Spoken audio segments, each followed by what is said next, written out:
ആ current bill എടുക്കുന്ന reading ഏതല്ല പോണത്? ആ അതെ അതെ അതെ അതെ അത് തന്നെ. ആ റീഡിംഗ് തന്നെ. ആ കഴിഞ്ഞ പ്രാവശ്യത്തെ കറണ്ട് ബില്ലിന്റെ ഇത് എന്താന്ന് പറയാ, ഓവർ ബില്ലാണ്. എന്റെ പേരേക്കാണ് പോണെന്ന് തോന്നുന്നുണ്ട്. അവിടുത്തെ സ്ഥിതി ഇനി എന്താണെന്നറിയില്ല. പോയോക്കട്ടെ. എന്നായിക്കോട്ടെ വിദ്യ, ഞാൻ പോട്ടെ, നോക്കാം. Current bill നിൽക്കണല്ലോ.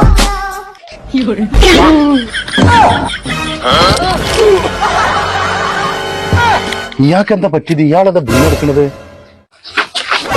ഇയാളോടൊക്കെ ഓടണം. എന്താ ഇപ്പൊ സംഭവിച്ചത്? എന്തൊക്കെയാ നോക്കിയിരിക്കണം? പോയി വെള്ളം എടുത്തോന്നാ. പഠിച്ചോനെ, വള്ളം കാണാനല്ല.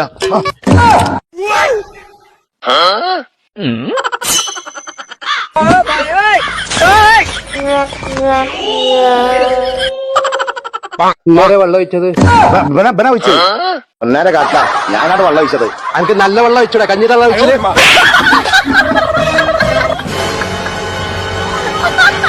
എന്താ ഈ ബോധം കേടുള്ള കാരണം ഉണ്ടായത്? ഇജ്ജ് ഇങ്ങോട്ടൊന്ന് നോക്കാം. ഇത്ര തോന്നെ കറണ്ട് ബില്ലാണ്.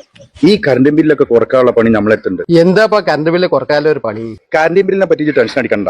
നമുക്ക് സോളാർ വെച്ചാൽ തീരാവുന്ന പ്രശ്നമേ ഉള്ളൂ. നമ്മളെ കുടിഞ്ഞ് സെൻട്രൽ ബസാറിലുണ്ട് റോയൽ ബാറ്ററി ഹൗസ്. ഇങ്ങോട്ട് പോന്നാ. എനിക്ക് അവിടുത്തെ കാര്യങ്ങളൊന്നും അറിയണം. നമ്മളൊന്ന് പോയി നോക്കാം. സിദ്ദീഖ, ഇതാണ് royal battery house, central bazaar. ഇങ്ങോട്ട് വാ. ചിറാജെ, ഇതെന്റെ സുഹൃത്ത് സിദ്ദീഖാണ്. ഇവനക്ക് ഈ സോളാറിനെ കുറിച്ച് ഒന്ന് പറഞ്ഞു കൊടുക്കണം. ഇവന് കുറച്ച് കാര്യങ്ങൾ അറിയാൻ വേണ്ടി വന്നതാ. സിദ്ദീഖ, 78,000 രൂപ സർക്കാർ സബ്സിഡിയിൽ ഏറ്റവും ലേറ്റസ്റ്റ് അദാനി ടോപ്കോൺ പാനൽ ഉപയോഗിച്ചുകൊണ്ട് നിങ്ങൾ സോളാർ സ്ഥാപിച്ചാണ്. നിങ്ങൾ ഈ കറണ്ട് ബില്ല് പൂർണ്ണമായിട്ട് നിങ്ങൾക്ക് ഒഴിവാക്കിക്കും. ഇത് റെഡി ക്യാഷ് ആണ്? എല്ലാ EMI സൗകര്യം എന്തെയുണ്ടോ? 7% ഇൻട്രസ്റ്റിൽ ബാങ്ക് ലോൺ കൊടുക്കുന്നുണ്ട്. അതുപോലെ EMI സൗകര്യം ലഭ്യമാണ്. നിങ്ങളെ കയ്യിലുള്ള നിങ്ങൾക്ക് സാധിക്കുന്നതിനനുസരിച്ച് മാസം അടച്ച് നിങ്ങൾ സോളാർ സ്വന്തമാക്കാവുന്നതാണ്. അങ്ങനെയാണെങ്കിൽ എന്റെ വീട്ടിൽ സോളാർ വെച്ചോട്ടോ.